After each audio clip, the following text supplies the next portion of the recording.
সিস্টেমের ভয় তো আসলে আমি কখনো পাইনি। আমার সিস্টেমকে ভয় পাওয়ার কিছু নাই। আমি সিস্টেম থেকে যেহেতু কখনো সুবিধা নেই নাই, সিস্টেমকে আমার দেয়ারও মানে সুবিধা নিলে সুবিধা দেওয়ার তো আমি এই প্র্যাকটিসটার মধ্যে যেহেতু কখনো ছিলাম না, আমার ভেতরে ভয় ছিল না।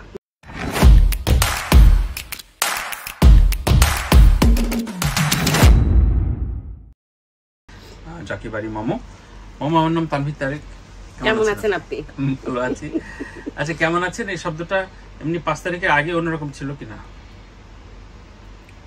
এই যে 5 তারিখ তো হলো মাত্র, 5 তারিখের হ্যাঁ 1 মাসের আগে তো নিশ্চয়ই অন্যরকম ছিল। এখন অন্যরকম চেহারা তৈরি হয়েছে। কেমন আছো? উত্তরে ভালো আছো কিংবা ভালো নাই কিংবা মোটামুটি কিংবা যেমনই হোক।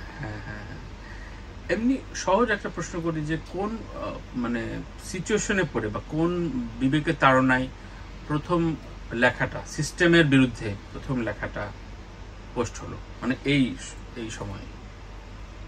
অনেক দিন ধরেই তো আমরা নানা রকম দুর্নীতিগ্রস্তের মধ্য দিয়ে যাচ্ছি। সর্ব সেক্টরে আমরা দুর্নীতি আমরা দেখে আসছি, সহন করে আসছি। কেন যেন বলতে পারছিলাম না, বলার শক্তি তৈরি হচ্ছিল না। কিন্তু যখন আসলে আন্দোলনটা দানা বাঁধতে শুরু করলো, আমি 14 তারিখে সারা রাতি আমার রাতের শুট ছিল একটা শর্ট ফিল্মের, সেটা হচ্ছে সোহরাওয়ার্দী উদ্যানে। তো জাগো রাজু ভাস্কর্য থেকে যখন মিছিল বের হলো, মশাল মিছিল, সারা রাতে স্লোগান চললো, ওখানে আমি গিয়েছিলাম, দেখলাম। তো ওই যে ছাত্রদের ভেতরের যে প্রচন্ড সাহস এবং ভেতরের যে কথা টকবক করছে, যে কথাগুলো আমরা আসলে অনেক দিন বলতে পারি নাই, আমরা অনেক ধরনের অবিচারের মধ্য দিয়ে গিয়েছি, কিন্তু হ্যাঁ সরাসরি দেখলাম, সেটা আমাকে এক ধরনের আলাদা স্পার্ক দিয়েছে আমার ভেতরে। তারপর ঘটনাক্রমে যখন 16 তারিখ আসলো, আবু সাইদ এভাবে বুক পেতে দেওয়ার পরেও যখন প্রশাসন তার বুকে গুলি চালাতে দ্বিধাবোধ করলো না, তখন আমার আর কোনো বলবো কি বলবো না একটা ভয়, সংকোচ, জানি আমরা এতদিন চুপ ছিলাম, সেটা যেন কোথায় বাঁধ ভেঙে গেল। তখন থেকেই আসলে আমার মনে হয়েছে যে না, আমি আমার যা কথাগুলো এতদিন আমি বলি নাই, সে কথাগুলো যারা বলছে, যারা এই কথাগুলো বলার জন্য প্রাণ দিচ্ছে, তাজা রক্ত দিচ্ছে, আমি সেই মানুষগুলোর সাথে থাকতে চাই, আমি ছাত্রদের সাথে থাকতে চাই। আবু সাইদের মৃত্যুর পর একদমই তাই। এবং পরপর সবগুলো ঘটনায় আমরা তো শুধু আবু সাইদ, মুগ্ধ এরকম কয়েকটা নামকে অনেক হাইলাইটেডলি দেখেছি, কিন্তু তা ছাড়াও যত নাম না জানা ছাত্ররা আছে, সাধারণ মানুষ আছে, শহীদ হয়েছে, প্রত্যেকের জন্যই আমার এটা মনে হয়েছে যে যারা এইভাবে সাহস নিয়ে বুক পেতে দিতে পেরেছে এ ধরনের দুঃশাসনের বিরুদ্ধে, তাদের সাথে থাকা আমার নৈতিক দায়িত্ব। এবং আরেকটা ঘটনা ছিল, 17 বছরের একটা বাচ্চা ছেলেকে রিমান্ডে নিয়ে যাচ্ছিল 7 দিন না 10 দিনের। তখন ওটা আবার সবার প্রোটেস্টের মুখে সাধারণ আদালত থেকে কিশোর আদালতে নেওয়া হলো। তখনও আমার কাছে মনে হয়েছে যে 17 বছরের এই বাচ্চাটা যদি এই সাহস করতে পারে, তাহলে আমরা এতদিন কেন সাহস করতে পারি নাই? আমি তো সরাসরি কোনো রাজনীতির সাথে যুক্ত না, আমি তো কোনো দল করি না, লীগ করি না, কিছু করি না, তাহলে আমি কেন সাধারণ মানুষ হয়ে বলতে পারি নাই? আমার কণ্ঠ কোথায় রুদ্ধ ছিল, আমার হাত কোথায় বন্ধ ছিল, আমি কেন বলতে পারি নাই এতদিন? সেটা আমাকে দহন করেছে। সেই জায়গা থেকে আমি ওদের সাথে কথা বলতে চেয়েছি, ওরা যখন কথা বলেছে। দীর্ঘকাল তো একটা ভয়ের সংস্কৃতি চলছিল আগামী বাংলাদেশে। শিল্পীদের রাজনৈতিক সচেতনতা বা এই চর্চাটা বা বলার, মানে বিরুদ্ধচারণ না, প্রশ্নটা রাখা কতটা জরুরি বা জারি থাকবে কতটুকু বলে? শিল্পী তো শিল্পী, একটা প্রফেশন। তার আগে তো আমি রাষ্ট্রের নাগরিক। একজন নাগরিক হিসেবেই তো আমার এমন অনেক প্রশ্ন আছে যেগুলো আমার করা উচিত। প্রশ্ন তোলার ক্ষমতা বা প্রশ্ন তোলার অধিকার তো আমার আছে একজন সাধারণ নাগরিক হিসাবে, স্বাধীন দেশের নাগরিক হিসাবে। আমি সেটা করতে চাই। এবং শিল্পীর তো অবশ্যই ন্যায্য অনেকজন নিয়ে কথা বলার কথা, এবং সেই জায়গায় আমি অবশ্যই কথা বলতে চাই। আর আরেকটা জিনিস, যে ব্লাইন্ডনেস যেমন প্রেমের ক্ষেত্রেও খুব ক্ষতিকর, অন্ধপ্রেম যেমন দিন শেষে কেমন, ওটা অন্ধত্বই, অন্ধপ্রেম যে কোনো জায়গায়, সেটা রাজনীতির কি বলবো, বাউন্ডারিতে বলেন আর যেভাবেই বলেন, আপনি ব্লাইন্ড হয়ে গেলে আপনি তো তখন চিন্তা করতে পারবেন না, আপনি তখন বলতে পারবেন না, আপনার ব্রেন কাজ করবে না, বিবেক কাজ করবে না। সেরকম একটা অন্ধত্বের জায়গায় কেউ পৌঁছে যাক, কোনো মানুষই পৌঁছে যাক, এটা কাঙ্ক্ষিত না। বা কোন রকম মনে হয়েছিল যে এইটা আসলে একটা বড় জায়গায় আঘাত হানছে, বড় দেয়াল ভাঙার চেষ্টা করছে, সুতরাং এখন আর আমি পিছু না হটে, অনেক সহ্য করেছি, ব্যাপারটা কিরকম ছিল কিনা 18-19 তারিখের দিকে? না, 18-19 তারিখের দিকেও আমরা কিন্তু খুবই আনসার্টেনলি যারা কথা বলেছি, আমরা কিন্তু খুবই কিভাবে কথা বলেছি, যে আমি বলেছি যে রেজাল্ট যাই হোক, আমার যেটা ন্যায্য মনে হয়েছে আমি সেটা বলবো, এবং একবার যেটা বলা শুরু করেছি সেটা আমি আর থামাবো না। সেই জায়গা থেকে আমার বলা কন্টিনিউ ছিল। কিন্তু আমি নিশ্চয়ই একটা দিন আগেও জানতাম না যে এই ধরনের একটা বিশাল পরিবর্তন ঘটতে যাচ্ছে রাষ্ট্র ব্যবস্থায়, আমরা কেউই সেটা বুঝতে পারি নাই। তো সেই জায়গা থেকে নিশ্চিন্ত হওয়ার সুযোগ ছিল না, অনিশ্চিত জায়গা থেকেই আমি কথা বলেছি। এবং আমার মনে হচ্ছে প্রত্যেকটা ঘটনা প্রতিদিনই তো পট পরিক্রমা পাল্টে যাচ্ছিল, প্রতিদিনই হতাহতের সংখ্যা বাড়ছিল, প্রতিদিনই অস্থিরতা বাড়ছিল, প্রতিদিনই 9 দফা থেকে 5-1-এ চলে আসলো। তখন কিন্তু সাধারণ মানুষ সহ একাত্মতা ঘোষণা করলো। সেই জায়গায় গিয়ে আর আমার মনে হয়নি যে আমি যা বলেছি তার জন্য আমার ভবিষ্যৎ কি হবে।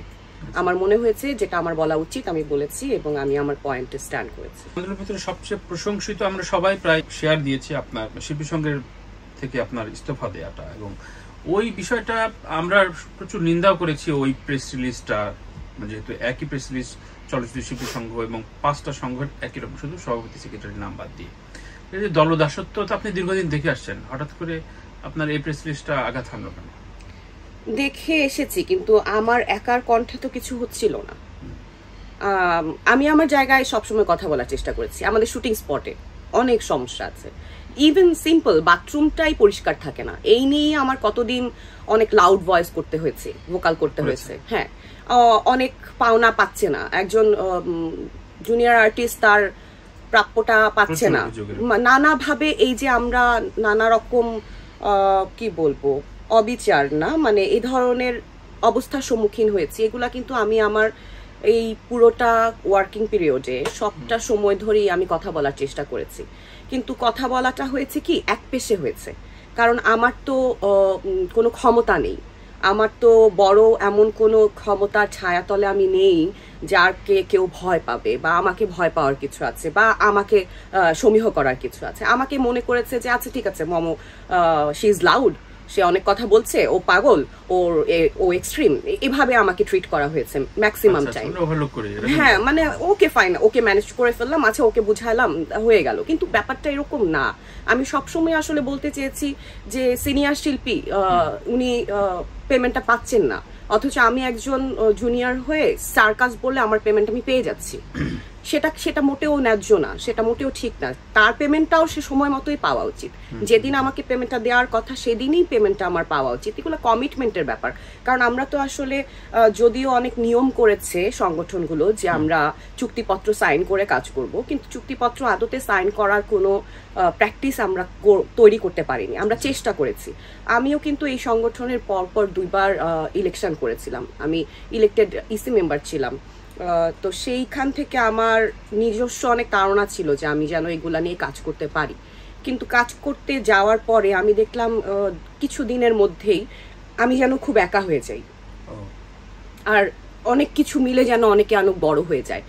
মানে প্রত্যেকের স্বার্থ ব্যক্তি স্বার্থের পরিণত হয়, মানে সামষ্টিক স্বার্থ কখনো কখনো ব্যক্তি স্বার্থে এমন রূপ নেয়, হ্যাঁ প্রতিবাদ করলেই যেন ব্যাপারটা আমি আলাদা হয়ে যাই। এরকম আমি অনেক আলাদা হয়েছি ইন্ডাস্ট্রিতে। আমাকে নিয়ে এ ধরনের অনেক কথা অনেক সময় শুনেছি আমি বাইরে থেকে, যে ও অনেক লাউড, ও এটা নিয়ে ঝামেলা করে, এটা নিয়ে কথা বলে, এটা নিয়ে কথা বলে। এটা আমার প্রাপ্য, এটা আমি নিয়ে কথা বলবোই। আমি তো কারো কাছে গিফট চাচ্ছি না, আমি কাজ করছি, কাজের বিনিময়ে তার সাথে আমার যে কমিটমেন্টটা হয়েছে যে এত তারিখে এত টাকাটা আমি কাজের বিনিময়ে পাবো, আমি সেই অভিনয়ের বিনিময়ে টাকাটা চাচ্ছি। এবং এটাতে অন্যায্য কিছু নেই, অন্যায় কিছু করছি না আমি, বরং উনি যদি কথা না রাখেন বা ওনারা যদি কথা না রাখেন সেটা অন্যায় হচ্ছে। আমি সেটা নিয়ে বারবার কথা বলেছি। আমি এমন অনেক কথা বলেছি যে ইন্ডাস্ট্রিতে আমরা যারা রেগুলার অভিনয়টা করেই অভিনয়টা করেই চলি, অভিনয়টাই আমাদের একমাত্র প্রফেশন। সেই অভিনেতাদেরকেও অনেক সময় বিভিন্ন অনুষ্ঠানে ফেস্টিভ্যালগুলাতে কাস্টিং এর ক্ষেত্রে হয় কি তাদেরকে একটু সাইডে রেখে অন্য ইন্ডাস্ট্রি থেকে গায়ক, ক্রিকেটার, এমন অনেক সেলিব্রিটিদেরকে আমরা পার্টিসিপেট করতে দেখেছি। এগুলো নিয়েও আমি তখন কথা বলেছি। হ্যাঁ, আমি বলেছি যে যেই মানুষটা, যেই কলিগ্রামরা সারা বছর ভাত রুটির আমরা যোগান দিচ্ছি, ঈদের সময় তারা কেন পোলাও খেতে ইনভাইটেড হবে না? কেন ওই মানুষগুলাকে আমরা বাদ দিয়ে অন্য ইন্ডাস্ট্রি থেকে নিয়ে আসবো? এগুলো নিয়ে আমি যখন কথা বলেছি তখন আমার সাথে অনেক আর্গুমেন্ট হয়েছে, আমি হয়তো কাস্টিং থেকে বাদ পড়ে গিয়েছি, এরকম অনেক হয়েছে। তো এটা আসলে অনেক দিন অনেক কথা বলতে চাওয়ার জমানো কথাটা বলার একটা সুযোগ সংগঠন নিজেই করে দিয়েছে। 15 তারিখে যখন এই বিবৃতিটা আসলে দেন সংগঠনের পক্ষ থেকে, তখন আমার খালি মনে হয়েছে যে এই কৈফিয়তটা কাকে দেয়া হচ্ছে, কেন দেয়া হচ্ছে, কার বিরুদ্ধে এই কৈফিয়তটা যাচ্ছে বা কার পক্ষে যাচ্ছে, কিছুই পরিষ্কার না। আমি অবস্থানটা কেন নেব? হ্যাঁ, এই সংগঠনের যদি আমিও একজন সাধারণ মেম্বার হয়ে থাকি, তাহলে এটা কি আমারও কথা না? এটা আমার কথা না। আমি কোন রাজনৈতিক ওইটা যখন প্রেসিডেন্ট দেওয়া হলো তখন কি আসলে আপনাদের কোনো গ্রুপে বা না, কারোর সাথে কোনো আলোচনা করা হয়নি, কোনো আলোচনা করা হয়নি। আমি কোনো আলোচনার কোনো মেসেজ, কোনো ইনবক্স, একটা ফোনে হ্যালো, আমি কোনো কিছুই পাইনি। তো আমি আসলে সরাসরি কর্তৃপক্ষকে জিজ্ঞাসা করেছিলাম যে আপনারা যে ধরনের একটা প্রেস রিলিজ করলেন, সকলের অবস্থান তো এখানে এক না, আপনারা কিভাবে শুধুমাত্র 2টা নামের উপর ভিত্তি করে এ ধরনের একটা সিদ্ধান্ত নিয়ে নিতে পারলেন? তখন আসলে ওনারা পরিষ্কার কোনো উত্তর দিতে পারেননি। তারপরও আমি কিন্তু রিজাইন করিনি, তারপরও আমি দেখছিলাম আন্দোলন প্রতিদিনই পাল্টে যাচ্ছিল। ছাত্ররা মারা যাচ্ছে, এভাবে দেশের সাধারণ নিরস্ত্র বাচ্চারা মারা যাচ্ছে, মানুষ মারা যাচ্ছে প্রশাসনের হাতে। অন্য দেশের কারো গুলিতে তো মারা যায়নি, আমার দেশের প্রশাসনের হাতে মারা গেছে, ভেতরের গল্প যাই হোক না কেন। তারপরও যেন মানে কোথাও আমি সেই সহমর্মিতা বা ওই মানবিকতাটা আমি দেখতে পাই নাই। আমার কাছে তখন মনে হয়েছে যে না, আমি আর সম্ভবত এই মানুষগুলার সাথে একই সংগঠনের নামে থাকতে চাই না, কারণ তাহলে এমন ভবিষ্যতে হয়তো আরো এমন অনেক প্রেস রিলিজ আসতে পারে যেটা আমার অবস্থান সেখানে পরিষ্কার না। তো আমি এই ধরনের কোনো ফিশি জায়গায় নিজেকে দেখতে চাই না, আমি আমার অবস্থান পরিষ্কার করতে চেয়েছি। সে সময় সিস্টেমের ভয় আপনাকে তাড়ায়নি বা ভীত করতে পারেনি? সিস্টেমের ভয় তো আসলে আমি কখনো পাইনি। আমার সিস্টেমকে ভয় পাওয়ার কিছু নাই। আমি সিস্টেম থেকে যেহেতু কখনো সুবিধা নেই নাই, সিস্টেমকে আমার দেয়ারও মানে সুবিধা নিলে সুবিধা দেওয়ার তো আমি এই প্র্যাকটিসটার মধ্যে যেহেতু কখনো ছিলাম না, আমার ভেতরে ভয় ছিল না, দ্বিধা ছিল যে আমার আসলে বলাটা কতখানি ঠিক হবে।